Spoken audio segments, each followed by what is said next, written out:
ना रहेगा ये संसार और ना ही रहेगा कोई ईश्वर। एक ओर वेद की देवी संकट में और दूसरी ओर देवताओं का अस्तित्व भी नष्ट होने के निकट है, और अब हम गणेश को भी आगे बढ़ने से नहीं रोक सकते। तो अब सब कुछ गतिशील, सब कुछ गणेश के ही हाथ में। तो अब जो करेगा गणेश ही करेगा।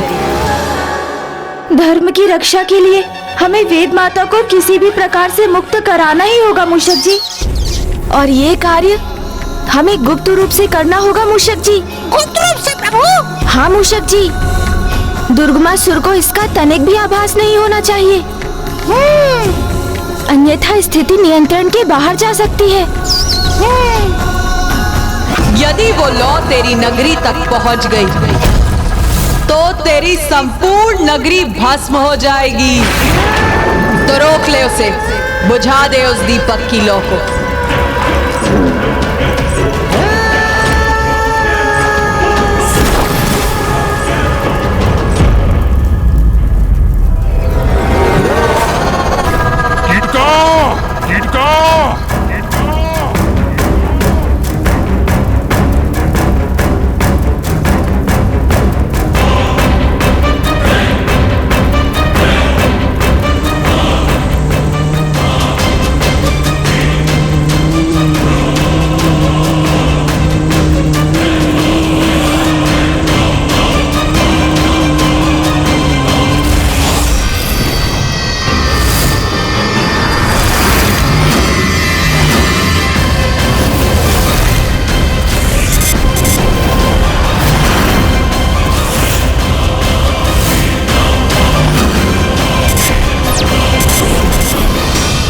आपने मुझे बुलाया महाराज?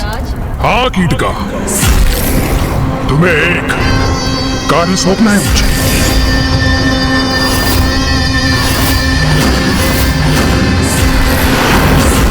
मेरा एक महाशत्रु अपने हाथों में ज्योति लिए मेरे नगर की ओर बढ़ रहा है,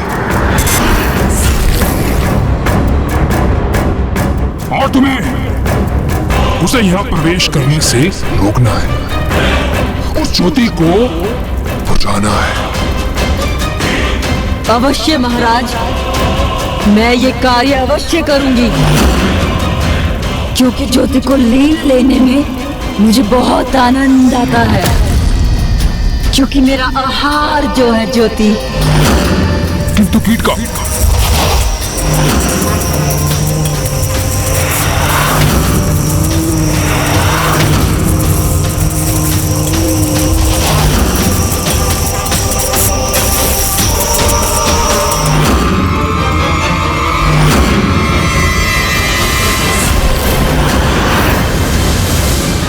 अब ना वो महादेव पुत्र यहाँ तक पहुँच सकेगा, और ना ही उसके दीपक में वो ज्योति शेष रहेगी। ज्वाला की सुष्मता से तो आनंद आ गया। कीटका, स्मरण रहे, तुम्हें उस ज्योति को अपना आहार बनाकर उसके अस्तित्व को मिटाना है। उसकी उष्णता से आकर्षित मत होना। बहुत चतुर है वो बालक, उसके चाल में मत उलझना। बस किसी भी प्रकार अपना कार्य संपन्न करना होगा तुम्हें।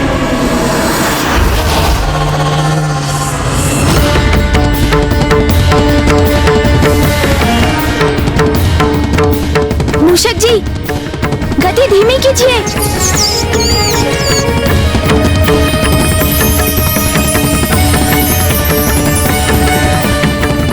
मूषक जी, हमें अपनी दिशा परिवर्तित करनी होगी। चलिए। जी प्रभु।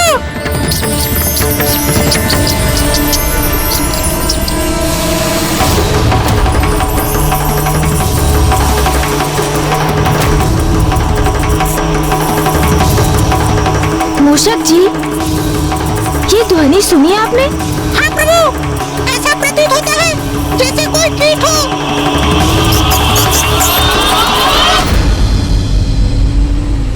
हम ऐसी घाटी में हैं मूषक जी, जहाँ वृक्ष, पौधे, पुष्प हैं। इसलिए यहाँ कीट भी अवश्य होंगे।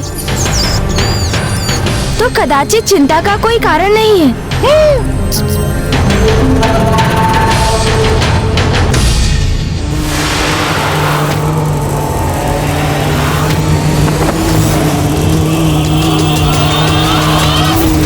अरे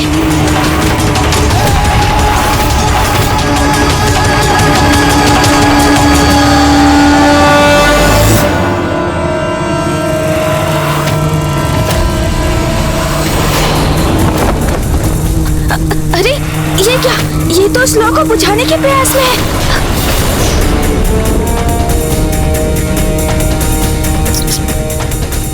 प्रभु ये क्या?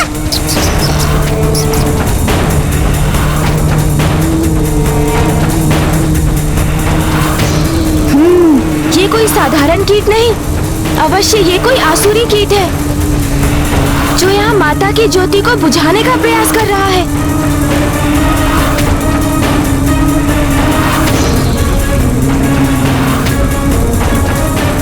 माता ने कहा था ये लौ बुझनी नहीं चाहिए।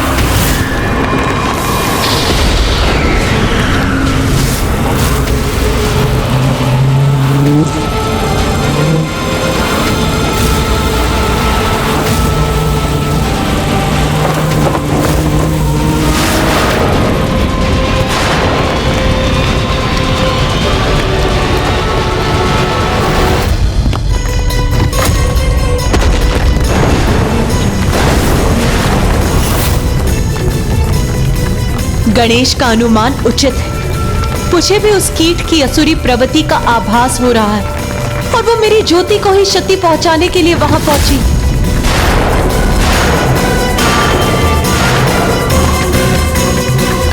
मूषक जी संभालिए। अरे इस बार तो मैं इस ज्योति को बुझा कर ही रहूंगी।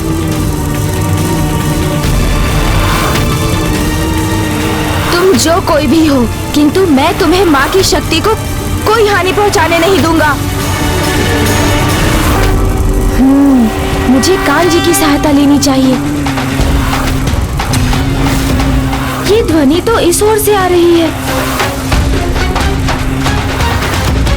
अरे इसने तो मुझे देख लिया।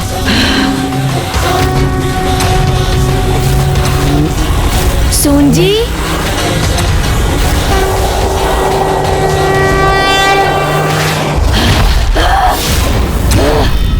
कौन हो तुम?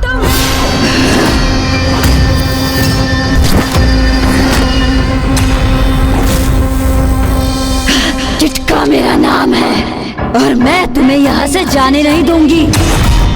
इस ज्योति को ले जाऊंगी मैं।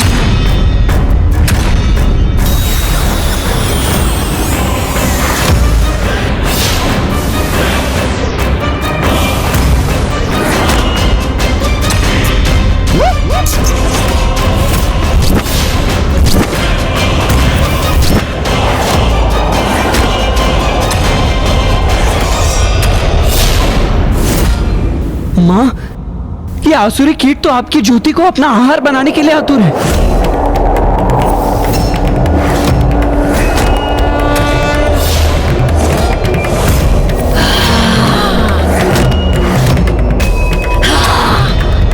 प्रभु ये तो हमारी ओर ही बढ़ी आ रही है। अब हम क्या करें प्रभु? आप यही रुकिए मूषक जी। अब मैं अपनी युक्ति दिखाता हूँ।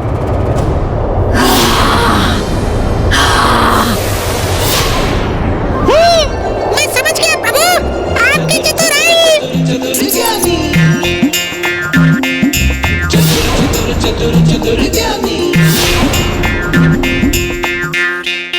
कहाँ गया? कहाँ जाकर छिप गया तू भीरू बालक?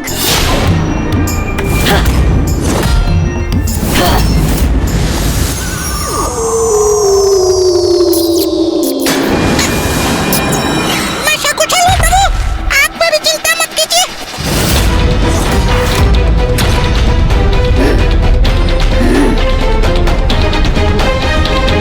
कहाँ छिप गए तुम भीरू बालक?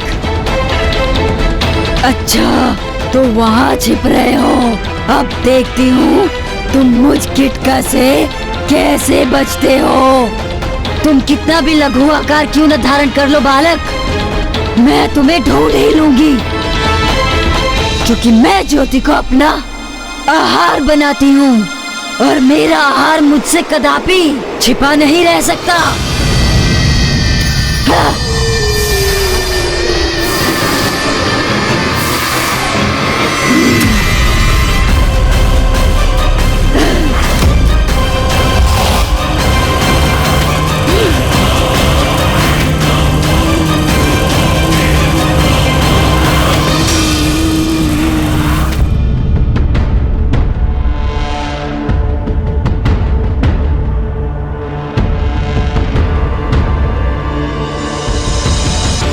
मुझे मूषक जी को ढूंढना ही होगा, किंतु इस घनी धूप में।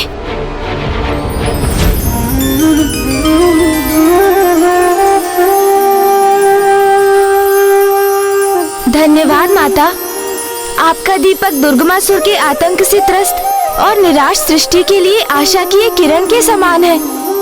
और ये भी स्पष्ट है माता कि दुर्गमासुर इस दीपक को अपने स्थान से दूर ही रखना चाहता है, क्योंकि यदि आप वहां पहुंच गईं, तो कुटिलता का नाश तो स्वतः ही हो जाएगा। इसलिए वो भी मुझे रोकने का प्रयास कर रहा है माता। अपने आसुरी जाल बिछाकर मेरे मार्ग में बाधा उत्पन्न कर रहा है वो। किंतु जब आप मेरे साथ हैं माता, तो मुझे चिंता करने की क्या आवश्यकता है।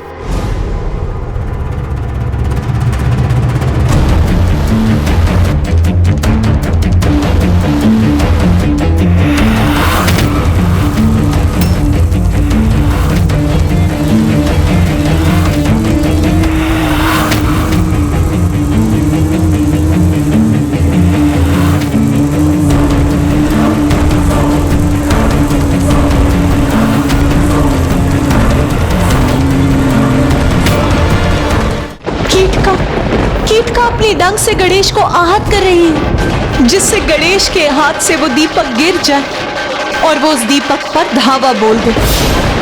मुझे समझ में नहीं आ रहा, यह असुरी कीट तो इतनी लघुकाय है, गणेश जी बड़ी सहजता से इसे मसल सकते हैं, तो फिर वो ऐसा क्यों नहीं कर रहे? सूर्यदेव, गणेश मेरी ज्योति को सुरक्षित रखने हेतु रक्षात्मक होने पर विवश, क्योंकि यदि वो अचानक गतिशील हुआ तो दीपक की लौ डगमगा जाएगी, जिससे मैं स्वयं अस्थिर हो जाऊंगी, जिसका कुप्रभाव सृष्टि को सहना होगा। यदि गणेश चाहे तो बल का प्रयोग अवश्य कर सकता है, किंतु इस चुनौती को उसे बल से नहीं अपितु युक्ति से हल करना होगा, जिससे वो मां की दी हुई ज्योत की रक्षा भी कर सके।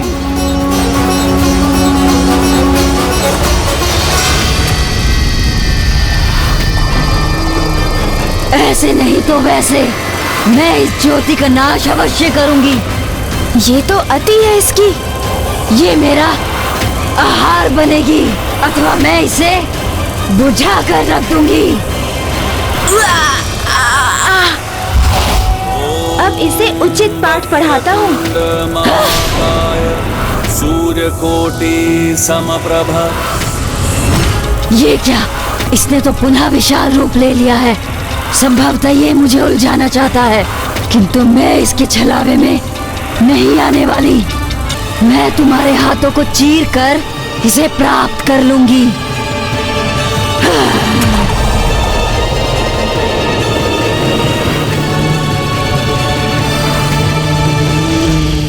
माँ, मुझे आपकी सहायता की आवश्यकता है।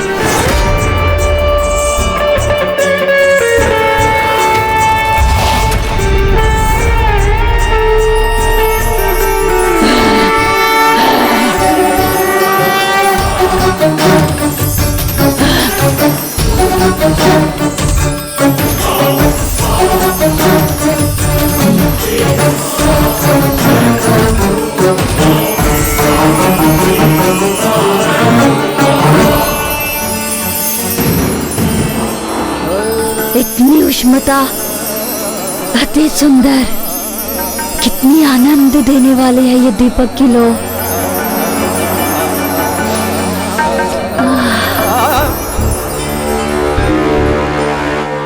अब एक छोटी सी क्रीड़ा करता हूँ।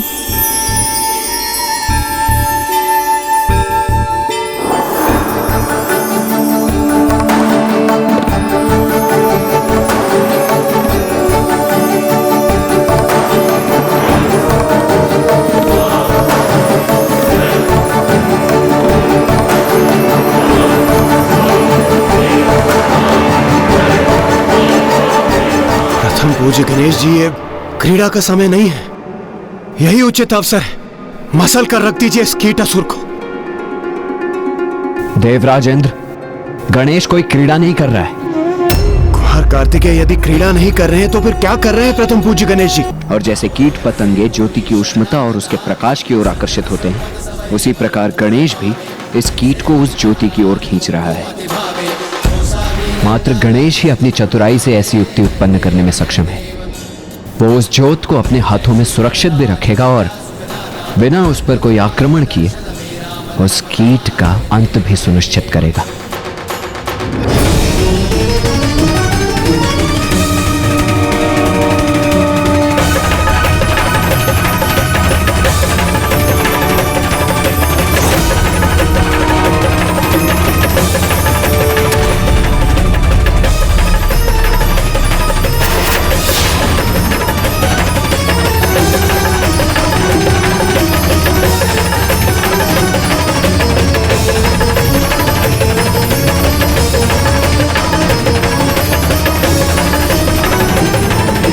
इस लौ की उष्णता सुखदाई है ना?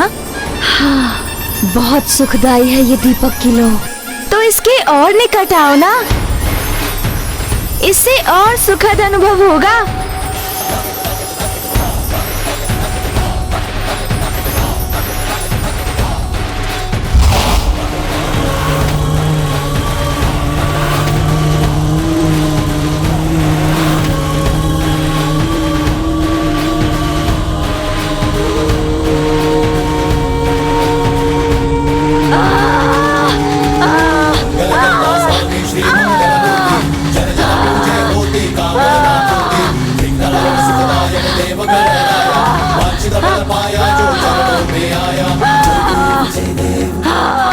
माँ, वो आसुरी तो एक पतंगे की भांति स्वयं इस ज्वाला में प्रवेश कर गई। किंतु मैं किसी भी जीव को इतनी पीड़ा में नहीं देख सकता माँ।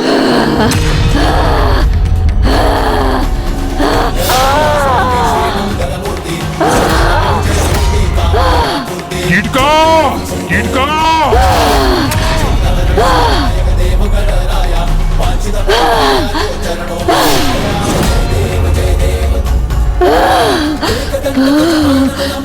तुमने मेरे प्राण क्यों नहीं लिए?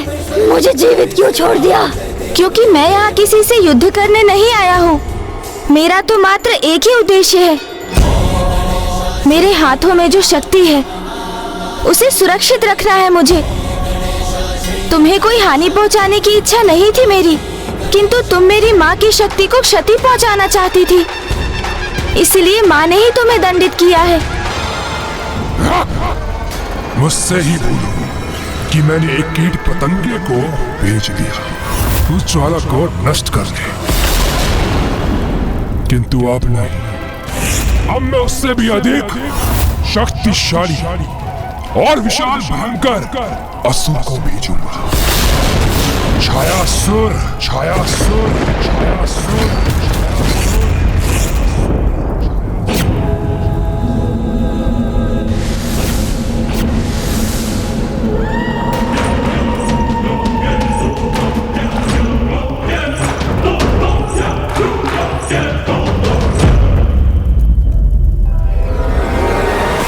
कहाँ रह गया ये छायासुर? मुझे स्वयं ही देखना होगा उसे।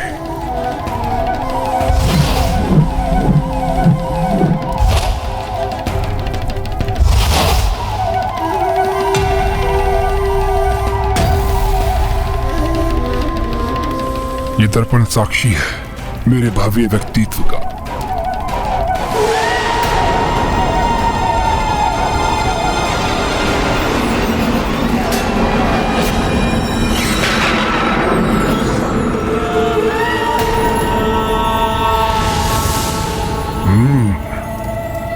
छायासुर की छाया है ये, जो होते हुए भी किसी के अस्तित्व को होते हुए भी लुप्त कर देती है। आपने मुझे बुलाया महाराज? हाँ बुलाया है, अवश्य बुलाया है तुम्हें। आओ छायासुर, आओ।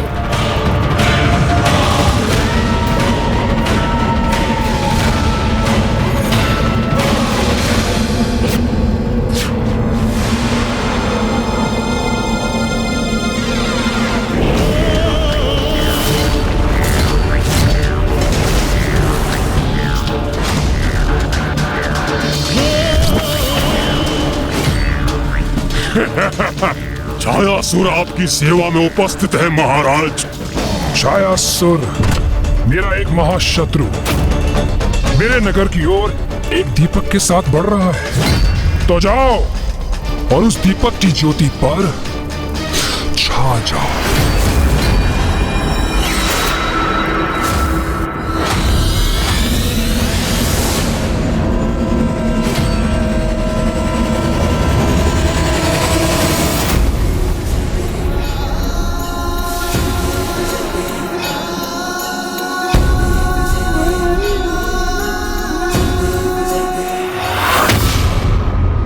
महाराज ने कहा था उनका शत्रु नगर में प्रवेश करने वाला है, किंतु यहाँ जो भी आएगा इसी प्रवेश द्वार से आएगा, क्योंकि कच्छर नगर में प्रवेश करने का तो कोई और मार्ग ही नहीं है। तो मैं यहीं स्थित रहकर निगरानी रखता हूँ।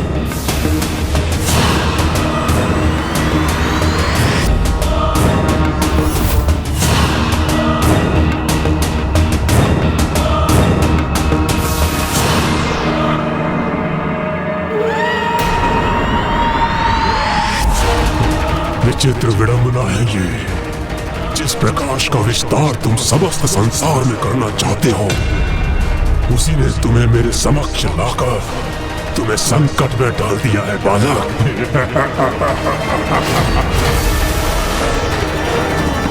मूषक जी आराम से चलिए, समय लगेगा तो लगने दीजिए, किंतु हमें कोई देख ना सके मूषक जी।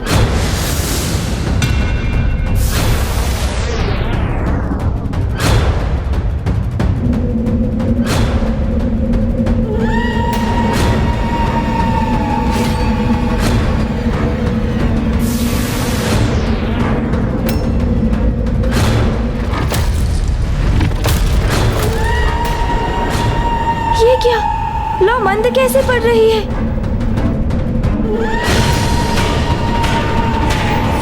किंतु ये कैसे संभव है?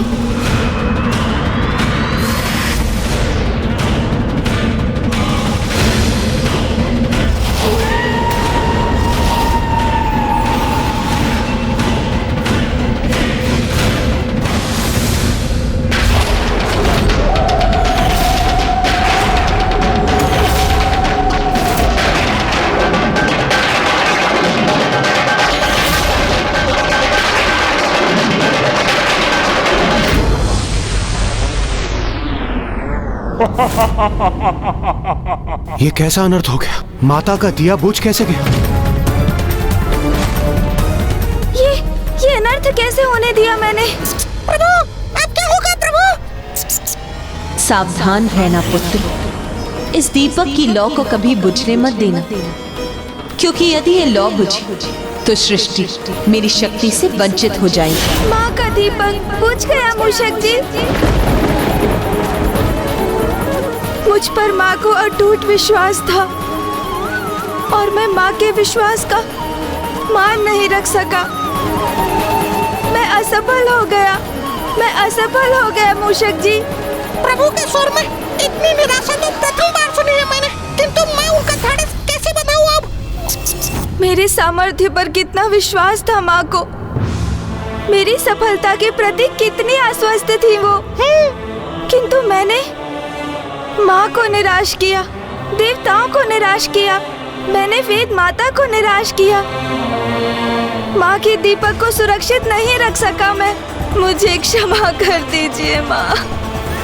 बालक छाया स्वरूप में छाया बनकर किसी पर भी छा जाता हूँ। और अब इस दीपक की लौ को ढककर मैं तुम्हें इसी भ्रम में रखूंगा कि तुम अपने उद्देश्य में असफल हो गए। अब मैं वेद माता को कैसे सुरक्षित करूंगा? तो क्या अब संसार वेद विहीन हो जाएगा? धर्म का ह्रास निरंतर होता रहेगा, सर्वत्र अराजकता का ही प्रभाव होगा और संसार की इस दुर्दशा का कारण मैं बनूंगा। वेद से रिक्त यहाँ से कैसे लौटूं मैं? कैसे किसी को अपना मुख दिखाऊंगा मैं? प्रभु, नीर, आशा, इसी में ही आशा का बीज छुपा होता है। बस आवश्यकता है स्वयं पर विश्वास की। आप प्रभु प्रथम पूज्य हैं, विघ्नहर्ता हैं, तो आप कैसे विघ्न से निराश हो सकते हैं भला? अपने निराश मन में आशा की लौ प्रज्वलित कीजिए प्रभु। तो संभव है आप पाएंगे कि दीपक की लौ अभी तक प्रज्वलित हो, किंतु वो मात्र थोड़ी मंद पड़ गई हो प्रभु। ये कैसे संभव है मूषक जी? मैं स्वयं अपने नेत्रों से इस दीपक को देख रहा हूँ और उसकी तनिक भी लौ मुझे दिखाई नहीं दे रही। कदाचित आपके नेत्रों को ही भुलावा हो रहा हो प्रभु। तो लीजिए मूषक जी, आप भी अपने नेत्रों से देख लीजिए।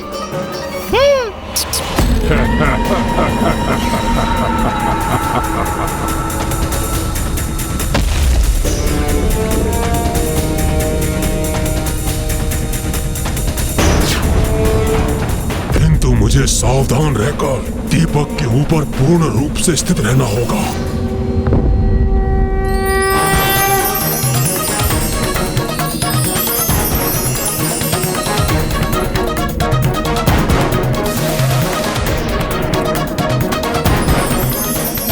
अरे नहीं, इसे ये लो नहीं दिखाई देनी चाहिए।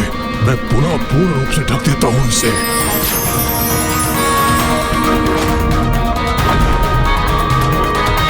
मेरी दृष्टि का भ्रम था ये, अथवा एक क्षण के लिए मुझे दीपक की लौ पुनः दिखाई दी थी। ये क्या हो रहा है मुझे? ये भ्रम एक असुरी माया का प्रभाव। तो मैं अभी जाकर गणेश को इस माया के प्रति सजग कर देता हूँ माता। रुको पुत्र, मुझे ज्ञात है कि तुम अपने अनुज गणेश की सहायता करने के इच्छुक हो, किंतु गणेश को आभास हो चुका है कि वहां कुछ अनुचित घट रहा है।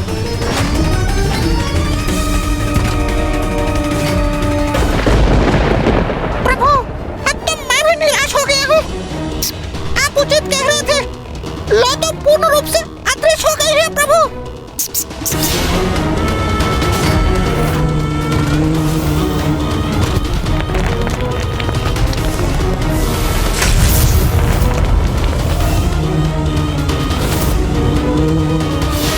नहीं, अभी माँ के दीपक की लौ मुझे दिखाई देना कोई भुलावा नहीं था, क्योंकि वो लौ तो जिसके अस्थिर होने से संपूर्ण पृथ्वी कंपित हो उठी थी, वो आज अदृश्य हो गई, किंतु उसका कोई दुष्प्रभाव नहीं हुआ। ये कैसे संभव है?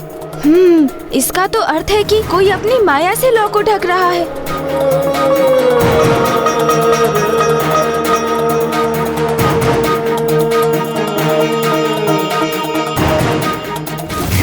बालक अपनी सूंड मेरी ओर क्यों ला रहा है? मुझे बहुत स्थिर रहने की आवश्यकता है।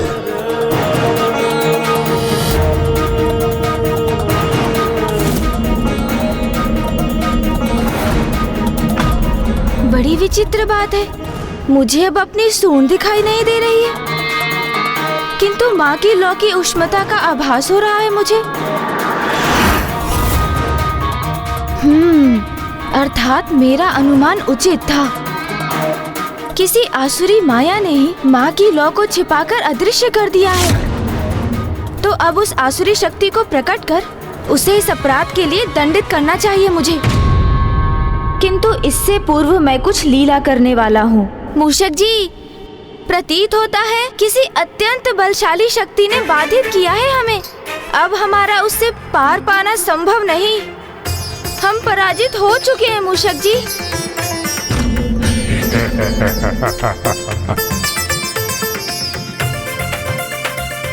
उचित प्रतीत हुआ तुम्हें बालक। ये क्या हो गया प्रभु को? निराशा से उबर ही नहीं रहे प्रभु, मुझे ही उन्हें संभालना होगा। ऐसा मत ये तो स्वीकार करना ही होगा मूषक जी कि कोई विशेष माया ही माँ के दीपक की ज्योति को बुझा सकती है। ये तो आपने उचित कहा प्रभु। अब तो जो हो गया सो हो गया मूषक जी, हम निरुपाय हो चुके हैं। हाँ प्रभु। तो फिर यहाँ रुकने से क्या लाभ? हमें यहीं से पीछे मुड़कर लौट जाना चाहिए मूषक जी। वाह वाह, ये बालक तो अब लौट रहा है, वो भी इस दीपक को यहीं छोड़कर। एक बार ये अपने इस मूषक के साथ लौट जाए तो मैं इस दीपक को महाराज तक ले जाऊंगा। वो स्वयं इसकी लौ को बुझाने का आनंद लेंगे। चलिए मूषक जी।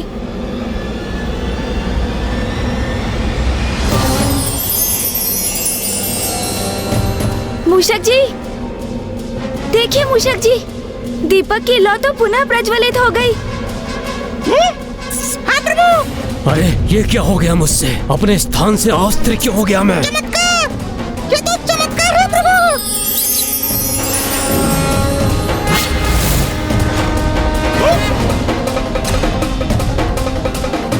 अरे ये क्या? ये लौ तो पुनः बुझ गई। मूषक जी, मेरा अनुमान तो ये था कि कोई अत्यंत सामर्थ्यवान असुर इस घटना के पीछे है, किंतु क्या प्रभु? किंतु कदाचित भूल थी वो मेरी, क्योंकि यदि वो इतना समर्थ है मूषक जी, तो उसके प्रभाव से इस लौ को एक ही बार में बुझ जाना चाहिए ना। ये लौ तो कभी बुझती है और कभी पुनः प्रज्वलित हो जाती है। बालक, मेरी छायासुर की शक्ति पर संदेह करने का दुस्साहस मत करो तुम। सर्वथा उचित कहा आपने प्रभु। अब सब आपके और मेरे समान सामर्थ्यवान कहाँ हो सकते हैं प्रभु?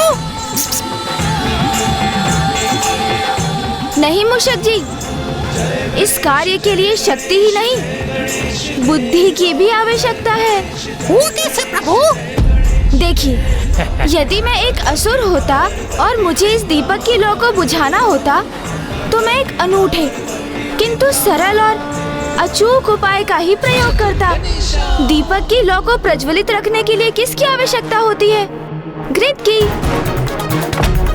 तो यदि उस दीपक की लौ को बुझाना ही है, तो उसके घृत को ही हटा दो।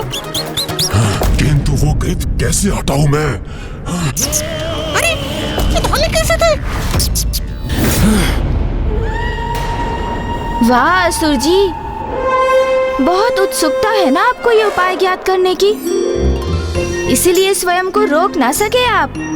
तो आपकी उत्सुकता ही अब आपके कंठ की फांस बनेगी।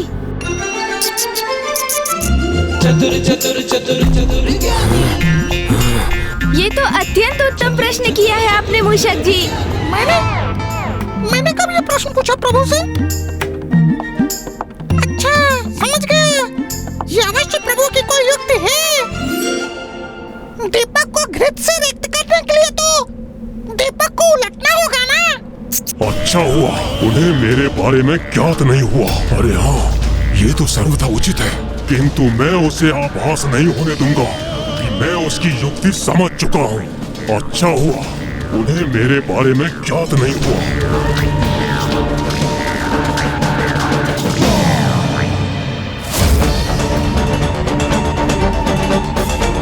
मुझे क्या देख पा रहा है ये? नहीं, ये कैसे देख सकता है मुझे? मुझे विचलित नहीं होना चाहिए, संयत रहना चाहिए। पकड़े जाने का भय तो है, किंतु एक बहुत सरल उपाय है। दीपक के निचले भाग में छिद्र कर दो, तो घृत तो स्वयं ही बह जाएगा। उचित है। बहुत सरल हो तुम बालक। अभी तक तो मैं दीपक को ढक कर ही रख रहा था, किंतु अब तुमने मुझे इसकी लौ को सदा के लिए बुझाने का उपाय सुझा दिया। अब देखो मैं क्या करता हूँ।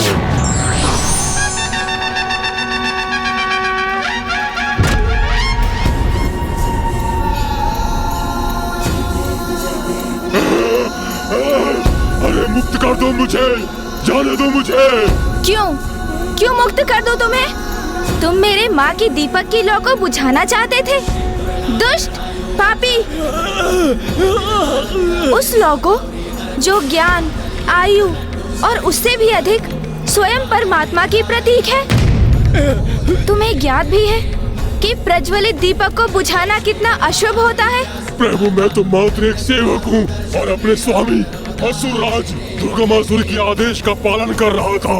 व्यवस्था में प्रभु मेरा विश्वास कीजिए प्रभु, मुझे मुक्त कर दीजिए, मुझे मुक्त कर दीजिए प्रभु, मुझे मुक्त कर दीजिए। मैं सदा आपका दास बनकर रहूंगा। मैं बुरा नहीं हूँ प्रभु, मैं बुरा नहीं हूँ प्रभु। स्वामी के आदेश का पालन करने की व्यवस्था थी मेरे प्रभु। तुम्हारा प्रयोजन अनुचित था, इसलिए जिस पावन दिए को तुम बुझाना चाहते थे उसके तले मैंने तुम्हें दबाकर तुम्हें दंडित किया है। उचित किया प्रभु आपने, जो मुझे इस दिव्य दीपक से हथेली पर रखकर दबाया। आपने माता के दिव्य दीपक के स्पर्श से मुझे पाप मुक्त कर दिया और मेरे भीतर सद्बुद्धि जागृत हो गई प्रभु। किंतु प्रभु मैं दुर्गमासुर के नगर नहीं लौट सकता। अभी मुझे आप कोई उचित मार्ग सुझाइए। मैं कहाँ जाऊँ, क्या करूँ?